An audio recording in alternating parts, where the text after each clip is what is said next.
Please. পেটে ব্যথা হচ্ছিল। হ্যাঁ হ্যাঁ। আর হচ্ছে প্রস্রাব করার সময় মানে খুবই তো ঘন ঘন প্রস্রাব হয়, প্রস্রাবের সময় জ্বালা হয়, ব্যথা হয় বলছে। আচ্ছা, প্রস্রাবের সময় জ্বালা হয়, ব্যথা হয় বলছে, এবং পেচ্ছাপটা খুব ঘন ঘন ঘন ঘন হচ্ছে, খুব ঘন ঘন মানে প্রস্রাব হচ্ছে। 10-15 মিনিট ছাড়া ছাড়াই। হ্যাঁ, 10-15 মিনিট ছাড়া ছাড়াই প্রস্রাব হচ্ছে। ওর বয়স কত এখন? 4 বছর, 5 বছর। ওকে, গুড। আর চা খাওয়ার অভ্যাস আছে সপ্তাহে 2 থেকে 3 বার, তাই তো? ওকে, গুড।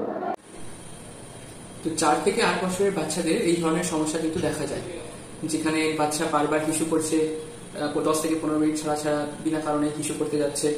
তো এগুলো দুটো জিনিস আমাদের মাথায় রাখতে হবে। এক, ইউরিনারি ট্র্যাক্ট ইনফেকশন। 2 নম্বর হচ্ছে over active bladder. Urinary tract infection যে সাইনগুলো থাকে সেগুলো হচ্ছে জ্বর। জ্বর থাকবে বাচ্চার ক্ষেত্রে, হিসুতে জ্বালা বা হিসুতে আপনার সুপ্রাপিউবিক এরিয়াতে ব্যথা। তো আমরা এক্ষেত্রে ওর ইউরিনে ইনফেকশন আছে কিনা সেটার জন্য রিপোর্ট করিয়েছিলাম। আর এমনিতে নো পালসেস এসছে, আমরা কালচার সেন্সরি রিপোর্ট এখনো পাইনি, কিন্তু জ্বর ওর একেবারেই নেই। সেটা থেকে আমরা সাসপেক্ট করছি যে this is not a urinary tract infection, এটা হয়তো প্রবাবলি একটা over active bladder. Over active bladder কি? 3 থেকে 8 বছরের বাচ্চাদের ক্ষেত্রে এই ধরনের জিনিস হয়। এখানে ডেট্রোসাল মাসেলস অর্থাৎ ব্লাডারের যে মাসেলস আছে সেটা বারবার কন্ট্রাক্ট হতে থাকে, যার জন্য যেটুকু পরিমাণ ইউরিন বাচ্চার ব্লাডারে জমছে সেটুকু চট করে বেরিয়ে যেতে চায়।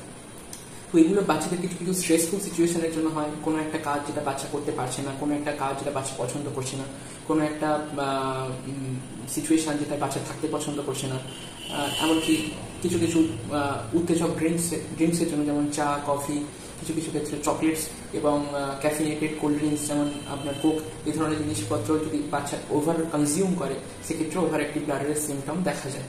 তো ওভার অ্যাক্টিভ ব্লাডারের সিমটম আর ইউরিনারি ট্র্যাক্ট ইনফেকশন এগুলোকে দুটো সিম্পল কোয়েশ্চেনে আলাদা করবেন কিভাবে। একটা হচ্ছে বাচ্চা রাত্রেও সমস্যা করছে কি, রাত্রেও বারবার হিসুতে যাচ্ছে, এরকম হচ্ছে কি না, ওভার অ্যাক্টিভ ব্লাডার হতে পারে।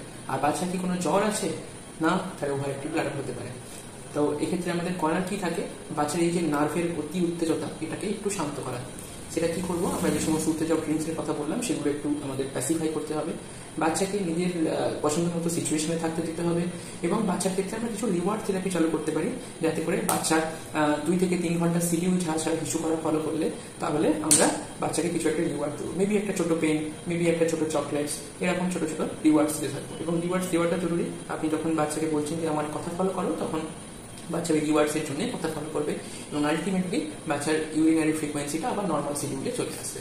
তো ওভার অ্যাক্টিভ ব্লাডার 3 থেকে 8 বছর বয়সের ক্ষেত্রে হয়, এটা ইউরিনারি ট্র্যাক্ট ইনফেকশন নয়। এক্ষেত্রে আমাদের বেশি কিছু করারও দরকার হয়।